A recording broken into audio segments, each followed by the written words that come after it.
نحمده ونصلي على رسوله الكريم أما بعد فأعوذ بالله السميع العليم من الشيطان الرجيم بسم الله الرحمن الرحيم يا أيها الذين آمنوا اتقوا الله حق تقاته ولا تموتن إلا وأنتم مسلمون يا أيها الناس اتقوا ربكم الذي خلقكم من نفس واحدة وخلق منها زوجها وبث منهما رجالا كثيرا ونساء واتقوا الله الذي تساءلون به والأرحام إن الله كان عليكم رقيبا يا أيها الذين آمنوا اتقوا الله وقولوا قولا سديدا يصلح لكم أعمالكم ويغفر لكم ذنوبكم ومن يطع الله ورسوله فقد فاز فوزا عظيما عن أبي هريرة رضي الله تعالى عنه قال النبي صلى الله عليه وسلم حق المسلم على المسلم خمس رد السلام وعيادة المريض واتباع الجنائز وإجابة الدعوة وتشميت العاتش رواه بخاري ومسلم رب اشرح لي صدري ويسر لي أمري واحلل عقدة من لساني يفقهوا قولي۔ تمام قسم کی تعریف اور بڑائی سدا زندہ سلامت رب العالمین کے لیے لائق اور زیبا ہے۔ بعدہ درود السلام کا تحفہ اللہ کے حبیب انسان کامل شافی روز محشر ساقی کوثر مسیح امت احمد مجتبیٰ محمد مصطفیٰ صلی اللہ علیہ وسلم پر نازل ہو۔ حاضرین، ہم دعا کر لیں کہ اللہ تبارک و تعالی نے ہمیں اپنے مبارک مجلس میں بیٹھنے کی جو توفیق ہم کو دی ہے، ایسی مبارک مجلسوں میں جو رب نے رحمت، فضیلتیں، مغفرتیں، رحمتیں رکھی ہیں، وہ ساری فضیلتوں کے مستحق اللہ ہم تمام لوگوں کو بنا دے اور ہماری دنیا اور آخرت سنوار دے۔ موضوع کے حساب سے ہم نے بخاری اور مسلم اور دوسرے کتب حدیث کے اندر یہ حدیث ہے جس کو ہم نے خطبہ مسنونہ کے بعد آپ کے سامنے رکھا کہ ایک مسلمان پر دوسرے مسلمانوں کے حق ہے۔ ویسے تو بہت سارے حقوق ہیں جن کو یہ مختصر سے وقت میں آپ کے سامنے رکھنا مشکل ہی نہیں، ناممکن ہے، لیکن ہم نے جو حدیث رکھی ہے آپ کے سامنے، اس حدیث کے اندر 5 حقوق جو ہوتے ہیں ایک مسلمان کا دوسرے مسلمان پر، اسی حدیث کو مختصر طور پر ہم آپ کے سامنے تفصیلاً رکھیں گے۔ اللہ سے دعا کریں کہ اللہ تعالیٰ اس حدیث کے موافق ہم تمام لوگوں کو زندگی گزارنے کی توفیق عطا فرمائے۔ اللہ کے نبی علیہ الصلاۃ والسلام نے فرمایا، حق المسلم علی المسلم خمس، مسلمان کا دوسرے مسلمان پر 5 حقوق ہیں۔ اس میں سے پہلا حق رد السلام، سلام کا جواب لوٹانا۔ یہ سلام کا جواب لوٹانا، اس سے پہلے یہ سمجھ لیے سلام کرنے والا بہتر ہوتا ہے کہ جو سلام نہ کرے وہ بہتر ہوتا ہے۔ امام احمد بن حنبل رحمۃ اللہ علیہ مسند احمد کے اندر نقل کرتے ہیں، اور صحابی رسول عقبہ بن عامر رضی اللہ تعالیٰ، ایک لمبی حدیث ہے، مختصر مفہوم یہ ہے، کہتے ہیں کہ ایک بار میں گھر سے نکلا جا رہا تھا، چلتے چلتے اللہ کے نبی علیہ الصلاۃ والسلام سامنے نظر آئے، تو میں نے سوچا کہ سلام آج میں ہی پہلے کروں گا۔ کہتے ہیں اور تھوڑا آگے بڑھا، پھر میں سوچا بھی بہت دور ہیں، وہاں تک آواز جانا مشکل ہے، نبی بھی ادھر آ رہے ہیں، ہم بھی جا رہے ہیں، تھوڑے قریب آ جائیں گے تو میں سلام کروں گا۔ اتفاق سے یہ سوچتے ہوئے آگے بڑھ رہے تھے، اتنے میں اللہ کے نبی علیہ الصلاۃ والسلام نے سلام کرنے میں پہل کر دیا، السلام علیکم ورحمۃ اللہ۔ جواب تو یہ دے دیے، لیکن ان کو بڑی تکلیف ہوئی کہ سلام میں پہلے کرنا چاہتا تھا، لیکن اللہ کے رسول صلی اللہ علیہ وسلم نے سلام کر دیا۔ تو ایک مرتبہ ایسا پھر ہوا، اللہ کے نبی آ رہے ہیں، یہ بھی جا رہے ہیں، سوچ رہے تھوڑا قریب، لیکن سوچے پہلے دن تو موقع میں گوا دیا تھا، آج کتنا بھی زور سے بولنا پڑے میں زور سے بولوں گا اور سلام کروں گا۔ زور سے کہا السلام علیکم یا رسول اللہ صلی اللہ علیہ وسلم۔ نبی علیہ الصلاۃ والسلام نے جواب دیا اور مسکرا دیے۔ اسی طریقے سے ایک ملاقات ہوئی، ایک لمبی حدیث ہے، یہ 3 ملاقات میں اللہ کے نبی نے ان کو 7 نصیحتیں کی تھی۔ پھر کبھی فرصت میں صرف بتانا یہ تھا کہ آج ہم یہ سوچتے ہیں ہم سلام کریں گے تو ہماری توہین ہوگی، وہ سلام کرے تو ہماری عزت بڑھے گی، یہ ہے۔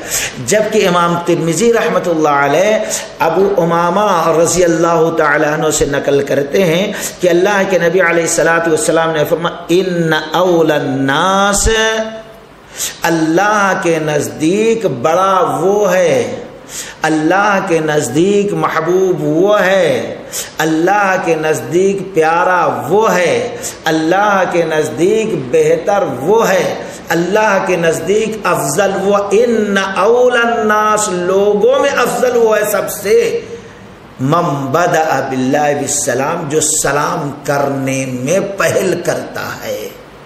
تو سلام کرنے میں پہل کرنا اللہ کے نزدیک محبوب، بہتر، لوگوں میں افضل ہونے کی علامت، نشانی اور صفت ہے۔ اس لیے ہمیں اور آپ کو چاہیے کہ ہم سلام کرنے میں پہل کریں۔ امام مسلم رحمۃ اللہ علیہ مسلم شریف کے اندر نقل کرتے ہیں، راوی یہی صحابی رسول حافظ الحدیث ابو ہریرہ رضی اللہ تعالیٰ عنہ ہیں کہ اللہ کے نبی علیہ الصلاۃ والسلام نے فرمایا لا تدخل الجنہ، تم میں سے کوئی شخص جنت میں داخل ہو ہی نہیں سکتا، کب تک؟ حتی تؤمنو، یہاں تک کہ وہ مومن نہ بن جائے، ولا تؤمنو، اور کوئی مومن نہیں بن سکتا، حتی تحابو، یہاں تک کہ آپس میں محبت نہ کرنے لگے۔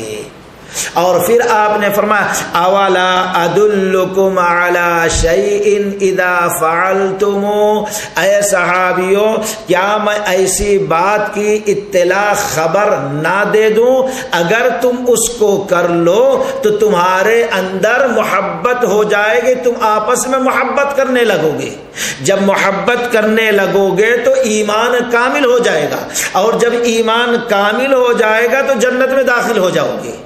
صحابہ اکرام نے کہا ہاں کیوں نہیں؟ آپ صلی اللہ علیہ وسلم نے فرمایا افشوا السلام بینکم، تم سلام کو عام کرو. جب سلام کو عام کرو گے تو تم لوگ آپس میں محبت کرنے لگو گے، محبت کرنے لگو گے تو مومن بن جاؤ گے، مومن بن جاؤ گے تو سلامتی کے ساتھ جنت میں داخل ہو جاؤ گے. تو یہاں ایمان، محبت اور ایمان کامل اور جنت میں جانے کا ایک ذریعہ نبی رحمت نے فرمایا افشوا السلام بینکم، سلام کو خوب عام کرو. کچھ صحابہ ایسے تھے واللہ ان کو کوئی چیز نہ خریدنا رہتا تھا، نہ بیچنا رہتا تھا، نہ قیمت معلوم کرنا رہتا تھا، لیکن پھر بھی بازار میں جاتے تھے. مقصد کیا رہتا تھا؟ اور ہاتھ میں عطر وغیرہ بھی لگا لیتے تھے. مقصد کیا رہتا تھا؟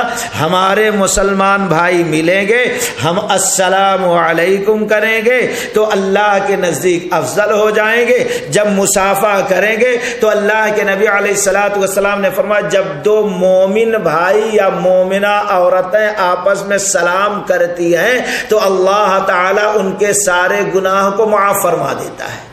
صرف یہی مقصد، یہی تمنا، یہی آرزو، یہی چاہت لے کر چند صحابہ اکرام بازار میں گھومتے تھے، سلام کی فضیلت حاصل کرنے اور گناہوں کی بخشش کے لیے.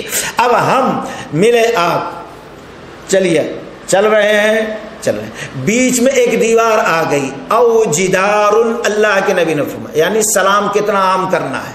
او جدار، ہم دو آدمی مل کے چل رہے ہیں، بیچ میں پھر دیوار آ گئی، دیوار آنے کے بعد پھر مل رہے ہیں تو اللہ کے نبی نے کہا تم السلام علیکم کہو. صرف بیچ میں ایک دیوار آنے کے بعد پھر مل رہے ہیں. اسی طریقے سے او شجرن، دو مسلمان چل رہے ہیں، بیچ میں ایک درخت آ گیا، درخت آنے کے بعد پھر ملاقات ہو گئی تو آپ صلی اللہ علیہ وسلم نے کہا السلام علیکم، تم سلام کرو.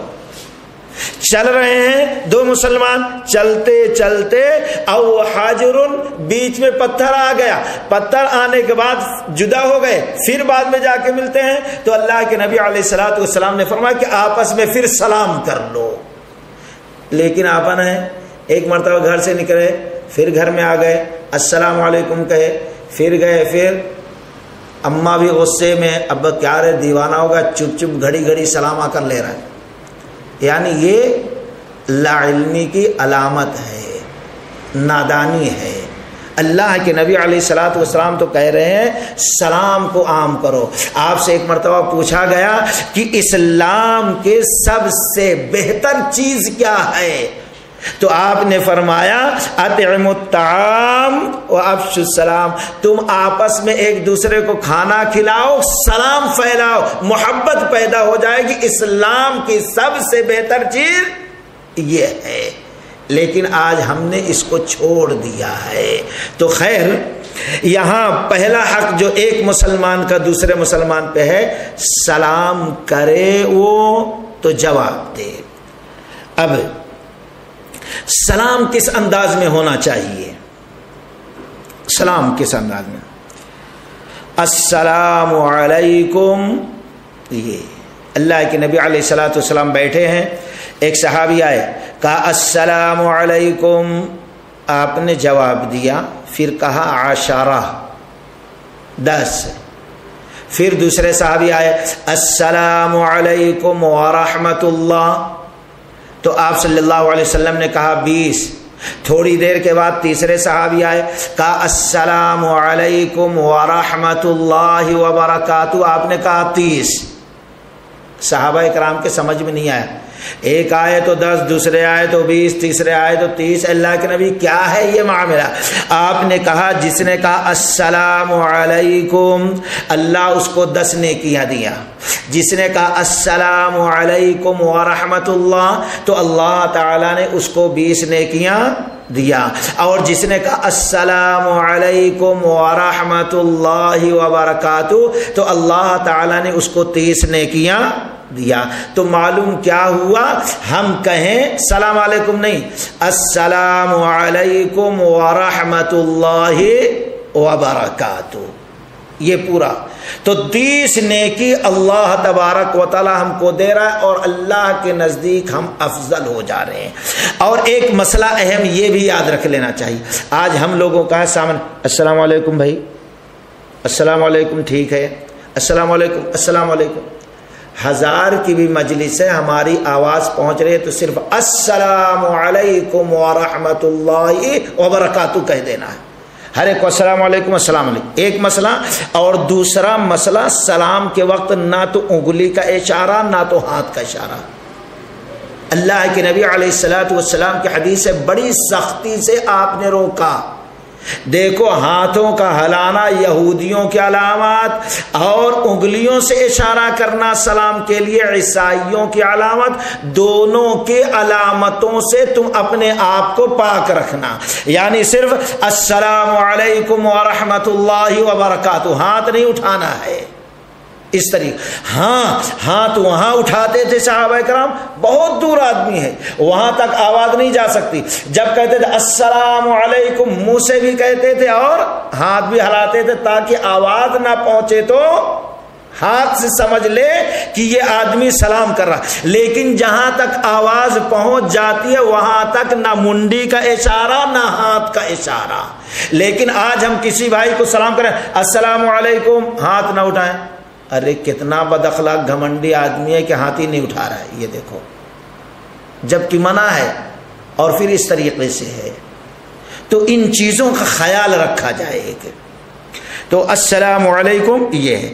اور پھر ہم گھر میں بھی داخل ہو رہے ہیں، اللہ تعالیٰ نے قرآن سورہ نور میں کہا یا ایھا الذین آمنوا لا تدخلوا بیوتا غیر بیوتکم حتی تستأنسوا وتسلموا علی اہلہا، اے ایمان والو تم گھروں میں سے کسی گھر میں داخل ہو، کسی کے پاس جا رہے ہو وہ تو گھر میں داخل نہ ہو یہاں تک کہ اجازت نہ لے لو، اور اجازت لینے کا طریقہ کیا ہے؟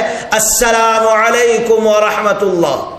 کسی گھر کے ایک دم بیچوں بیچ دروازے پہ نہیں ٹھہرنا بلکہ کنارے، اور کہنا چاہیے السلام علیکم ورحمۃ اللہ وبرکاتہ یا السلام علیکم۔ ایک مرتبہ سلام کی، جواب نہیں آیا، دوسری مرتبہ السلام علیکم، جواب نہیں آیا، تیسری مرتبہ السلام علیکم، جواب نہیں آیا، تو گویا اب گھر والا پسند نہیں کر رہا ہے کہ آپ گھر میں آئیں، اب واپس چلے جائیے۔ سلام کے ذریعے سے قرآن کہتا ہے اجازت طلب کرو۔ حضرت عمر رضی اللہ تعالیٰ عنہ، امام احمد بن حنبل رحمۃ اللہ علیہ اسی آیت کے تشریح میں یہ واقعہ نقل کرتے ہیں کہ حضرت عمر بن خطاب رضی اللہ تعالیٰ عنہ کے پاس ایک صحابی آئے ملاقات کرنے کے لیے، السلام علیکم کیے، سلام علیکم، اجازت نہیں ملی، واپس چلے جا رہے، تو پکڑ لیے یہ کیا ہے؟ نہیں، نبی نے یہی طریقہ بتایا ہے اجازت لینے کا، کہا دلیل دو کہ یہ طریقہ بتایا۔ تو چند لوگ بیٹھے تھے، ان میں جا کر انہوں نے یہ بات رکھا تو ایک نوجوان صحابی اٹھے، میں نے نبی سے یہ سنا ہے۔ تو کسی کے گھر پہ جائیں تو اجازت لینے کے لیے بھی السلام علیکم اور رحمت اللہ وبرکاتہ کہیں۔ اور دوسرے مقام پر اسی صورت کے اندر اللہ تعالیٰ نے فرمایا یا ایھا الذین آمنوا، اے ایمان والو، اذا دخلتم بیوتا فسلموا علی انفسکم تحیۃ من عند اللہ مبارکۃ طیبہ، اے ایمان والو جب تم اپنے گھر میں داخل ہو رہے ہو، علی انفسکم تحیۃ من عند اللہ مبارکہ، تو تم سلام کرو، یہ اللہ کے جانب سے تمہارے لیے تحفہ ہے، تحیۃ، یہ سلام اللہ کے جانب سے تمہارے لیے تحفہ ہے، ہدیہ ہے۔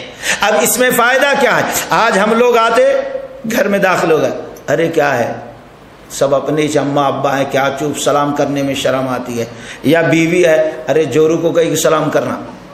ایک مرتبہ اگر کوئی ہم سلام کر لیں، بڑے بزرگ سن لیں، ارے انہیں دیکھو گول ہو گیا، اپنی جورو کو اٹھتے بیٹھتے سلامہ کر رہا ہے، گھر والوں کو تکلیف ہو جاتی ہے۔ یا بیگم آ کر شوہر کو سلام کر لے، نہیں، گھر والوں کو غصہ، اماں ابا کو، ساس سسرے کو، لوگ مذاق اڑاتے ہیں. نہیں، حکم کیا ہے؟ گھر میں کوئی بھی ہو، کوئی بھی نہیں، جب بھی السلام علیکم کہنا ہے. ایک چھوٹا بچہ ہے یا بیوی ہے، فائدہ کیا، اس کا نقصان کیا؟ وہ حدیث دیکھیے. اللہ کے رسول صلی اللہ علیہ وسلم نے فرمایا جب کوئی شخص بازار سے چلتا ہے اپنے گھر کی طرف، یا کہیں سے آ رہا ہے، جب بازار سے چلتا ہے اپنے گھر کی طرف، تو شیطان کی ایک ٹولی اس کے ساتھ چلتی ہے. اور وہ شخص گھر پہ آیا، چپ، داخل ہو گیا، تو اب شیطانوں کا جو سردار اس ٹولی کا تو خوش ہو جاتا، ارے انہیں اللہ کا نام نہیں لیا، سلام نہیں کیا، چلو اچھا ہے، موقع مل گیا ہمارے لیے گھر میں آج رہنے کے لیے، خوش ہو جاتا ہے. اب جب آپ جاتے ہیں، ایک سلام نہ کرنے کی کتنی قباحت، کتنے نقصان ہیں. اب وہاں آپ کیا کھانا لگائے، جو روح ادھر سے غصے میں آ رہے ہیں، بچے ادھر سے شکایت، آج فلاں بازو والا ایسا کیا ایسا کیا.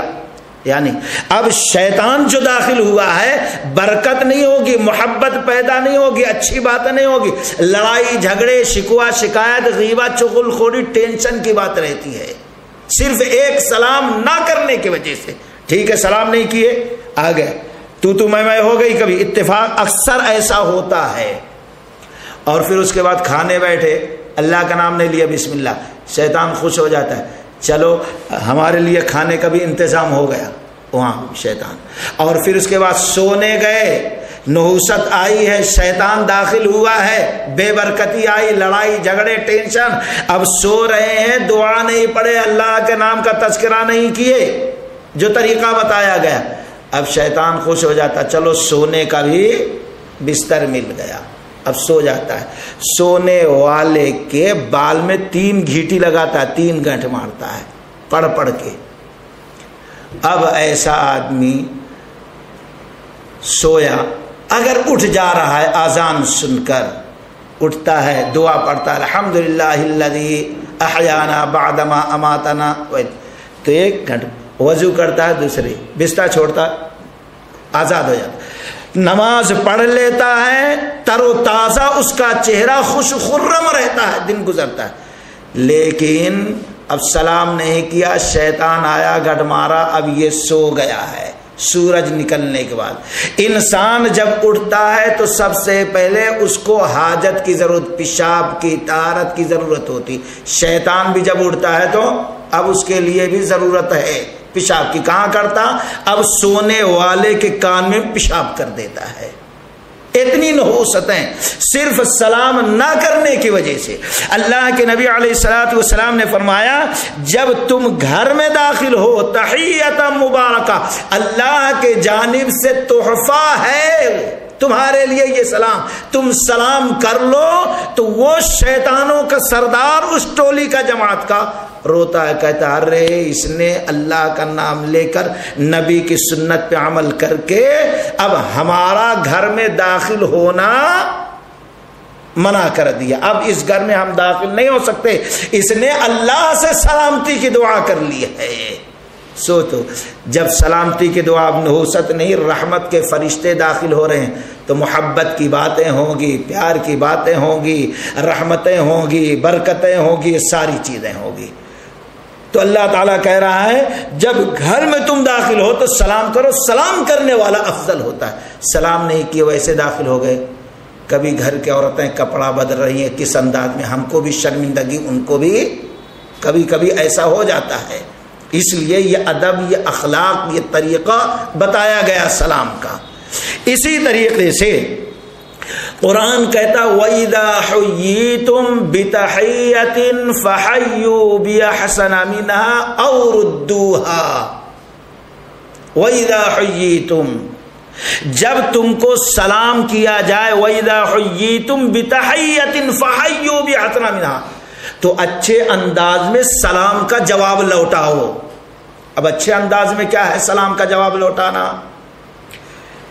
اللہ کے رسول صلی اللہ علیہ وسلم بیٹھے ہوئے کہ ایک صحابی آتے ہیں، کہتے ہیں السلام علیکم، تو قرآن میں کیا فحیوا بأحسن منها اور ردوها، کوئی سلام آپ کو کرتا ہے تو سلام کا جواب اچھے انداز میں لوٹا کے دو.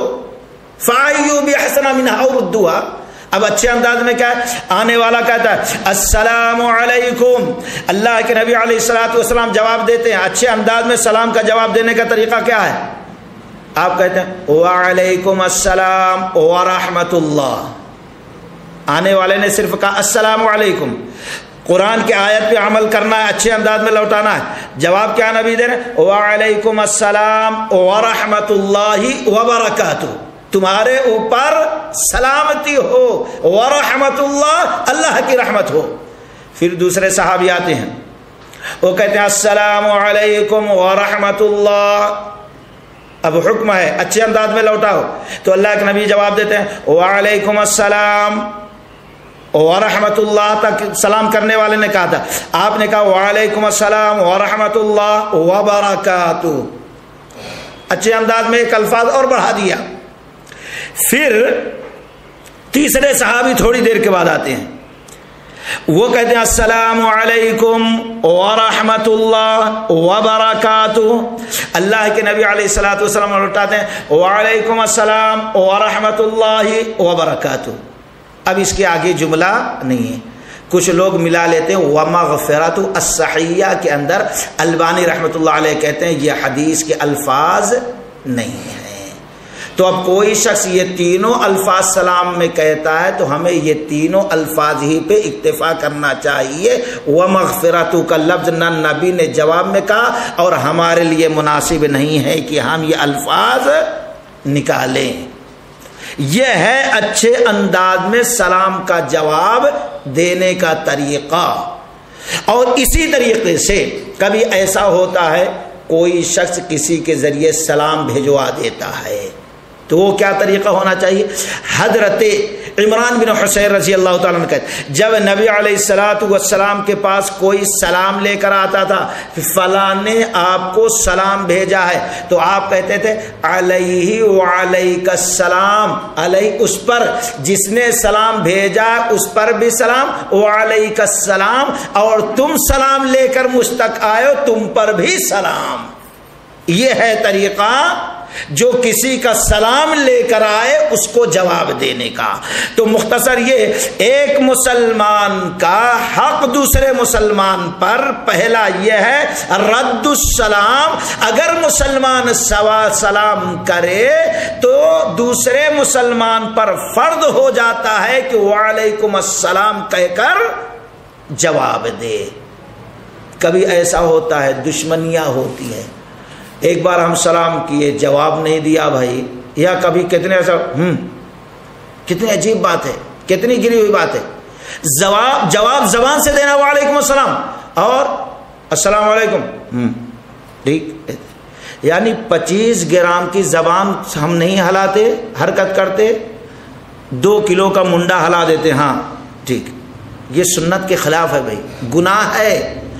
جب سلام السلام علیکم کیا جا رہا ہے تو زبان سے کہیں وعلیکم, یہ فرض ہے, واجب ہے.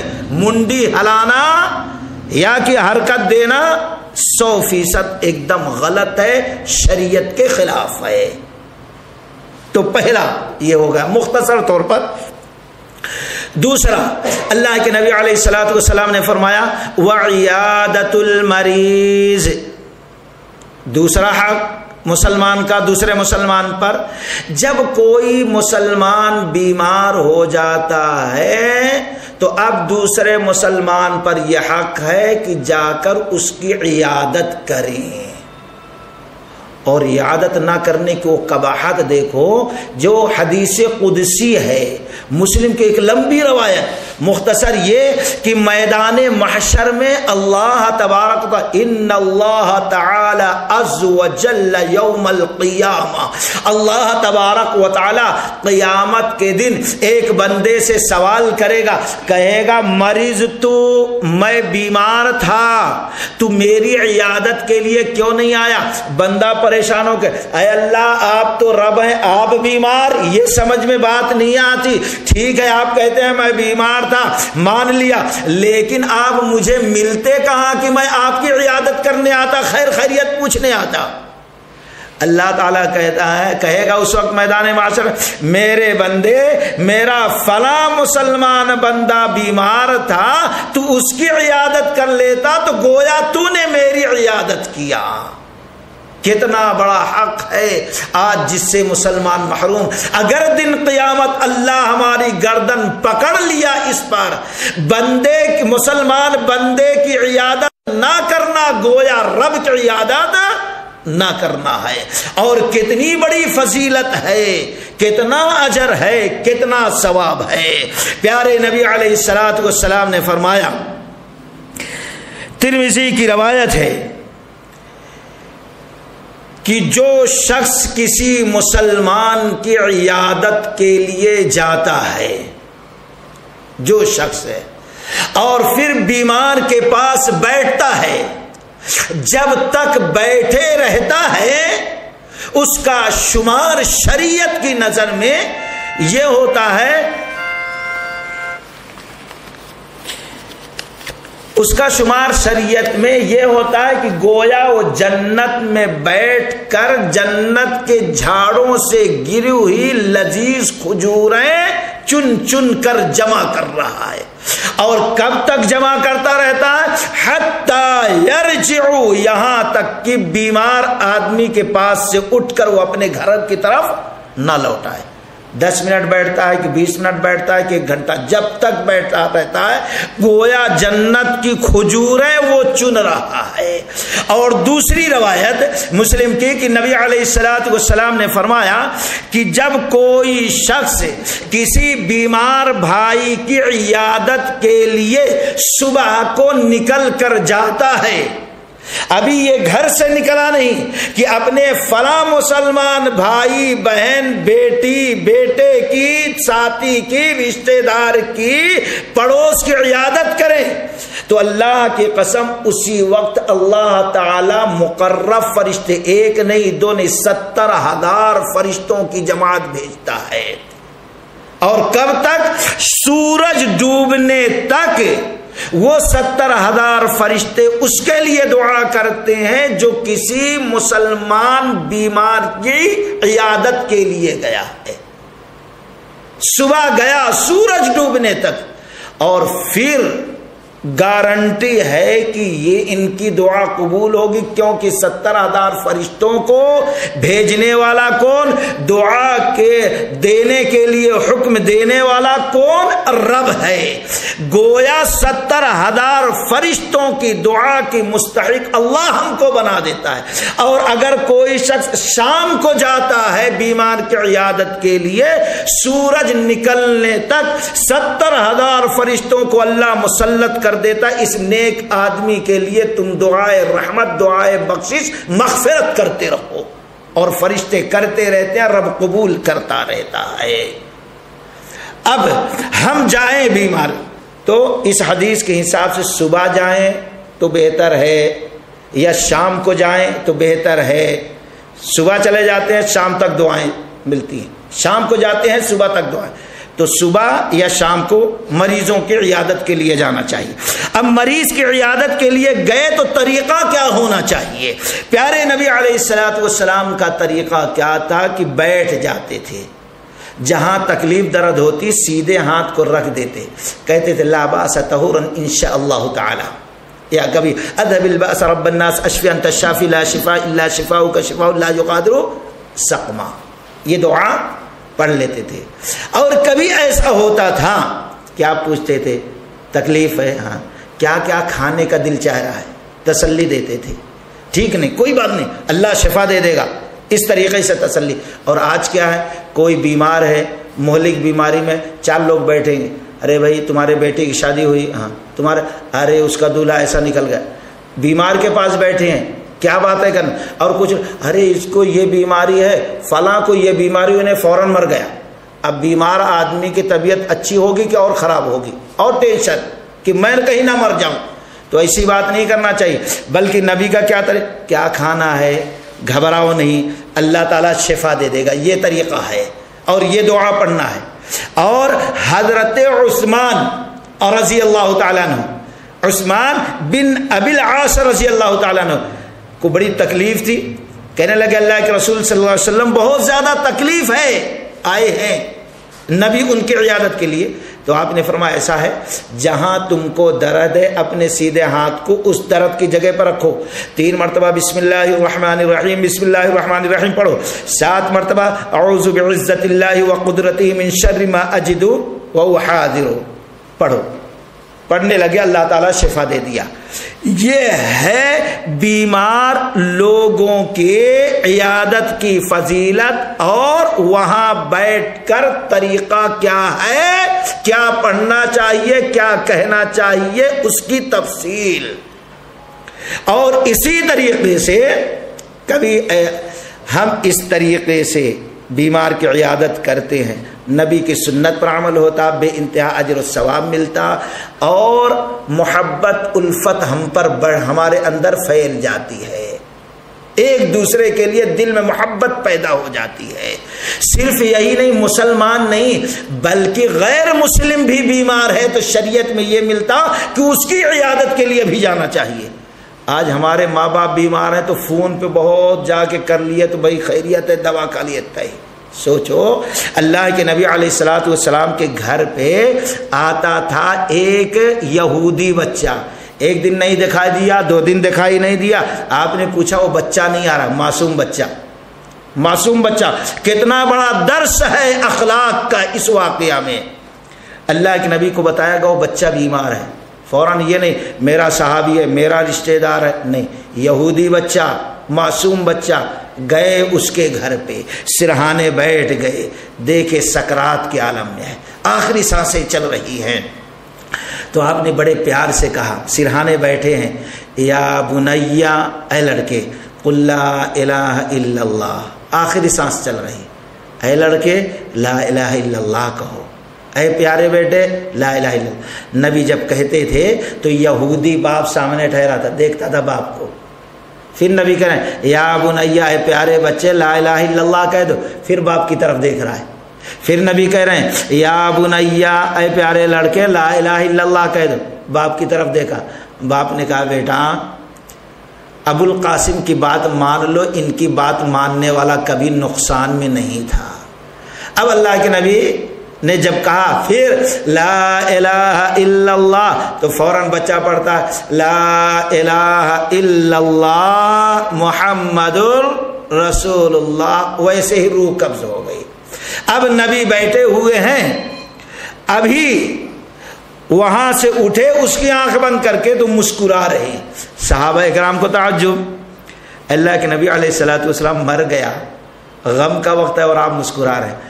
آپ نے فرمایا چند سانسیں باقی تھی دوزخ میں داخل ہونے کی، لیکن اس نے میری بات مان کر کلمہ پڑھ لیا، اللہ کی قسم اللہ نے دوزخ سے بچا کر جنت میں داخل کر دیا. غور کریں، کلمہ جبکہ باپ دشمن ہو بھی یہودی، بچہ یہودی، لیکن کیوں اتنا متاثر ہوا؟ وہ بیمار ہے، تکلیف کے وقت نبی گئے، اس لیے اس کا دل نرم ہو گیا، نبی کے لیے محبت پیدا ہو گئی. اب باپ جو دشمن تھا کہتا بیٹے نبی کی بات مان لے. کاش کی اس حدیث پر، اس واقعہ کو سامنے رکھ کر ہم بھی اپنے پڑوسیوں کے ساتھ یہ معاملہ کریں تو کتنے لوگ ہمارے دین شریعت سے متاثر ہوں گے. غور کا مقام ہے دوستو. تو دوسرا وہ عیادت المریض، دوسرا حق یہ ہے جب کوئی بیمار ہو جائے تو ہم اس کی عیادت کے لیے جائیں، اور طریقہ ہم نے بتا دیا مختصر. اور تیسرا واتباع الجنائز، اب کوئی مسلمان مر جاتا ہے تو اب اس کے موتے میں بھی جانا ہے، لیکن کیسے، کس طریقے سے جانا ہے؟ اللہ کے نبی علیہ الصلوۃ والسلام نے فرمایا واتباع الجنائز، جو شخص جنازے کے ساتھ جاتا ہے کس لیے؟ ایمانا و احتسابا وکان معه غفر له بذنبه. اللہ کے نبی علیہ الصلوۃ والسلام نے فرمایا جو کسی جنازے میں ثواب اور ایمان کی نیت سے جاتا ہے اور آج ہم ثواب نہیں. بھئی ہمارا ففیرا بھائی تھا, ہماری خالہ لگتی تھی, انہوں ہمارے بابا کے جنازے میں آئے تھے, ہم نہیں گئے. تو یہ دنیا بھر کے رشتہ داریاں جوڑتے, لیکن ثواب کے لیے کوئی سوچ کر جاتا نہیں, ایمان کے رشتے میں کوئی سوچ کر جاتا نہیں. جبکہ نبی نے شرط لگایا جو ایمان کے ساتھ اور ثواب کی نیت سے صرف جنازے کی نماز میں اگر شریک ہوتا ہے تو 1 قیرات ثواب, اور اگر تدفین میں بھی شریک ہوتا ہے تو 2 قیرات ثواب. گویا ہم یہ نہ دیکھیں ہمارا رشتہ دار ہے, ہمارے بابا کے جنازے میں آیا تھا ہم بھی جائیں, ہمارا پڑوسی نہیں, بلکہ یہ مسلمان ہے, اس کا حق تھا کہ ہم اس کے جنازے اور تدفین میں شریک ہوں, ہم کو ہونا ہے, اور بے انتہا ثواب اجر اللہ تعالی عطا فرمائے گا. جب آپ نے یہ فرمایا جو شخص جنازے کی نماز پڑھے اور تدفین کرے 2 قیرات, اور اگر کوئی شخص صرف تدفین میں جاتا ہے 1 قیرات, یا صرف جنازے کی نماز پڑھتا ہے تو 1 قیرات ثواب. سوال کیا گیا یہ قیرات کیا ہے؟ آپ صلی اللہ علیہ وسلم نے فرمایا 1 قیرات بولے تو احد پہاڑ کے برابر. 1 قیرات کا وزن جو ہے احد پہاڑ کے برابر, 1 کلو 2 کلو نہیں, اور 2 قیرات 2 احد پہاڑ کے برابر. گویا ایمان اور ثواب کی نیت سے مسلمان کے جنازے میں شریک ہو رہا ہے صرف, تو 1 قیرات ثواب 1 احد پہاڑ کے برابر نیکی اللہ دے گا. اب احد پہاڑ کتنا ہے؟ کچھ لوگوں نے شروع کیا مکہ مدینہ سے وہ پہاڑ جو ہے ہوتے ہوئے ایسا ملتے ہوئے تقریباً وہ عراق تک یا خراسان کے علاقے تک جاتا ہے. 1 مہینے کی مسافت سے زیادہ پیدل یا سواری سے اونٹ گھوڑے کی. لیکن اگر صحیح دیکھا جائے تو احد پہاڑ جب نبی بیان فرما رہے ہیں تو 10 کلومیٹر پر اس کی لمبان پھیلی ہوئی ہے. گویا صرف جنازے کی نماز میں مسلمان کے شریک ہو جانا 10 کلومیٹر پھیلے ہوئے پہاڑ کے برابر اللہ اجر ثواب دے رہا ہے. اور اگر تدفین میں ہو جائیں تو الحمدللہ 20 کلومیٹر ثواب. پہاڑ وہاں ایک ایک نیکیوں کے لیے ترستے ہوں گے جب ان نیکیوں کا اندازہ ہوگا. اور پھر یہ بھی سمجھ لیجئے اگر ہم لوگوں کے جنازے میں شریک ہوں گے تو ہمارے مرنے کے بعد بھی لوگ شریک ہوں گے. ہم نہیں شریک ہوں گے, تجربہ ہے اللہ کی قسم کئی واقعات کا. کچھ دن ایک جگہ لوگوں نے بتایا اعلان ہو گیا, ابھی قبر تیار نہیں ہے. مختصر یہ کہ عائشہ رضی اللہ تعالیٰ سے ترمذی وغیرہ کی روایت ہے, مختصر طور پر بولوں 2-4-5 منٹ بعد ختم کر دیتا ہوں. اور علی رضی اللہ تعالیٰ سے ایک روایت ہے, مسلم کی روایت, کہ اللہ کے نبی علیہ الصلوۃ والسلام نے فرمایا جس جنازے میں 100 لوگ شریک ہوں مغفرت کی دعا کر دیں, اللہ تعالیٰ مرنے والے کے حق میں اس 100 لوگوں کی شفاعت قبول کر کے بخش دیتا ہے. ایک روایت. دوسری روایت میں ہے جو علی رضی اللہ تعالیٰ عنہ سے ہے کہ ایسے 40 مومن موحد جو ہر قسم کے شرک سے پاک ہوں وہ نماز جنازہ پڑھیں تو ایسے شخص کے گناہ کو اللہ بخش دیتا ہے, جنت قرار دیتا ہے. ہم اپنے ایمان کو محفوظ کر کے اپنے مسلمان بھائیوں کے جنازے میں شریک ہوں گے, دعا کریں گے تو اللہ تعالی ہمارے لیے بھی مؤمنین موحدین کو ذریعہ بنائے گا ہمارے مرنے کے بعد کہ وہ ہمارے جنازے کی نماز پڑھیں. اگر ہم کسی کے جنازے میں نہیں تو ہمارے اوپر بھی ایک دن وہی آنے والا ہے. تو خیر مختصر یہ. اور چوتھی چیز وَإِجَابَةَ الدَّعْوَةِ, کوئی مسلمان دعوت دے تو اس دعوت کو قبول کرنا ضروری ہے, لازمی ہے, یاد رکھنا. لیکن آج دعوت آتی ہے تو پہلے ہم دیکھتے ہیں کہ اب انہیں کتنا مالدار ہے کتنا غریب ہے. غریب ہے چھوڑو, مالدار ہے کیسا بھی ہو اس کو پکڑ لیں, یہ دیکھتے ہیں مال والا کتنا ہے. دوسری چیز یہ ہے کہ ہم دعوت قبول کریں, دعوت میں جائیں, اور 2 دعوت ایک دن آئی، تو جو پہلے ہم کو دعوت دیا ہے اس کی دعوت میں جانا ہمارے لیے ضروری، اس کا حق ہے۔ لیکن آج ہم رشتوں کے ساتھیوں کی دہائی دیتے ہیں، دعوت میں کو قبول بھی کرتے ہیں، شامل بھی ہوتے ہیں، لیکن یاد رہے دعوت میں جانے کے بعد اگر غیر شرعی چیز ہے تو کتنا بڑا بھی رشتہ ہو اس دعوت سے نکل کر باہر آ جانا ہے، یاد رکھیے اس مسئلے کو۔ اور ولیمہ بھی ہے، عمر رضی اللہ عنہ نے دیکھا بڑے بڑے لوگوں کو بلایا گیا ہے، وہاں پر غلاموں کو ولیمے میں نہیں پوچھا گیا، تو بہت غصے میں آ گئے، کہا تم لوگ کھا لو میں کھاؤں گا نہیں، کیونکہ جس میں صرف مالداروں کو ٹھیکے داروں کو پوچھا جائے، غریب محتاج کو نہ بلایا جائے، ایسا کھانا ایسا ولیمہ سب سے بدتر ولیمہ ہے، نہیں کھایا عمر رضی اللہ تعالیٰ۔ اسی طریقے سے غیر شرعی چیز ہو دعوت قبول کرنا ضروری، لیکن اس دعوت میں غیر شرعی چیز ہے تو نکلنا بھی ضروری ہے۔ جیسا کہ رسول اللہ صلی اللہ علیہ وسلم کی بیٹی فاطمہ رضی اللہ تعالیٰ اور داماد علی رضی اللہ تعالیٰ، اتنے مقدس، اتنا دونوں اونچا مقام، نبی کے اتنے بڑے رشتہ دار، اس سے بڑا رشتہ کیا ہو سکتا ہے؟ اس سے بڑا رشتہ کیا ہو سکتا؟ نبی جا رہے ہیں اپنی بیٹی کے پاس کہ دعوت کھانے کے لیے دعوت گئی ہے، گئے گھر میں داخل ہو رہے ہیں، دیکھے نظر ڈالے واپس آ گئے۔ فاطمہ رضی اللہ عنہ نے کہا شوہر محترم ابو آئے تھے نبی صلی اللہ علیہ وسلم، دیکھو آئے چلے گئے واپس، کیا بات ہے؟ بھاگتے ہوئے گئے، اللہ کے نبی علیہ الصلوۃ والسلام کیا غلطی ہو گئی، آئے کھائے بھی نہیں واپس؟ اللہ کے نبی علیہ الصلوۃ والسلام نے فرمایا میں نے دیکھا جو پردہ تمہارے گھر میں لٹک رہا ہے اس پر تصویر بنی ہوئی ہے، اس لیے آج تو ویڈیوگرافی یہ کیا کیا دھوم چلتے رہتے ہیں۔ قرآن کہتا ہے سورہ نساء وَقَدْ نَزَّلَ عَلَيْكُمْ فِي الْكِتَابِ أَنْ إِذَا سَمِعْتُمْ آيَاتِ اللَّهِ يُكْفَرُ بِهَا وَيُسْتَهْزَأُ بِهَا فَلَا تَقْعُدُوا مَعَهُمْ حَتَّى يَخُوضُوا فِي حَدِيثٍ غَيْرِهِ إِنَّكُمْ إِذًا مِثْلُهُمْ۔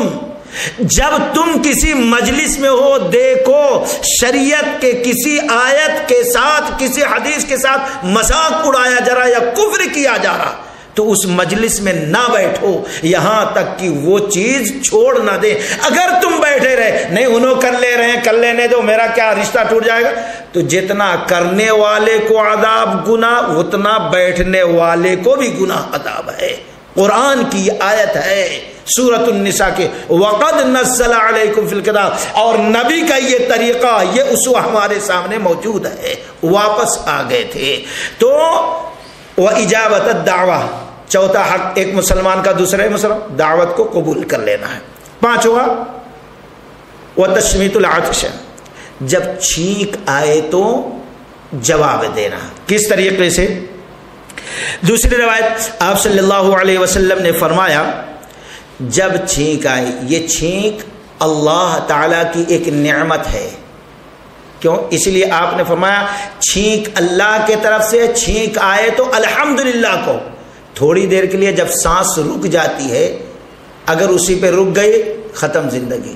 رکنے کے بعد جب اللہ سانس لوٹاتا ہے تو بہت سانس چلنے لگتی ہے، تھوڑی دیر کے لیے سر کا جو بوجھ رہتا ہے وہ ہلکا ہو جاتا ہے، اس پر الحمدللہ کہنا چاہیے۔ اور جمائی یہ شیطان کی طرف سستی کی کاہلی کی علامت کرتے رہتے، جمائی آئے تو روکنے کی ضرورت، روکو، ایسا نہیں منہ پہ ہاں نہیں تو شیطان خوش ہوتا ہے، آپ نہیں روکے شیطان اندر داخل ہو جاتا ہے، پھر ہماری تباہی بربادی نحوست شروع ہو جاتی، اس لیے روکو۔ اور صرف روکنے کی ضرورت، وہاں آ کر استغفر اللہ استغفر، کوئی لفظ کہنے کے ثبوت شریعت میں نہیں ملتا۔ چھینک آئے آپ نے فرمایا جس کو چھینک آئے فَلْيَقُلْ الحمدللہ، کہے الحمدللہ۔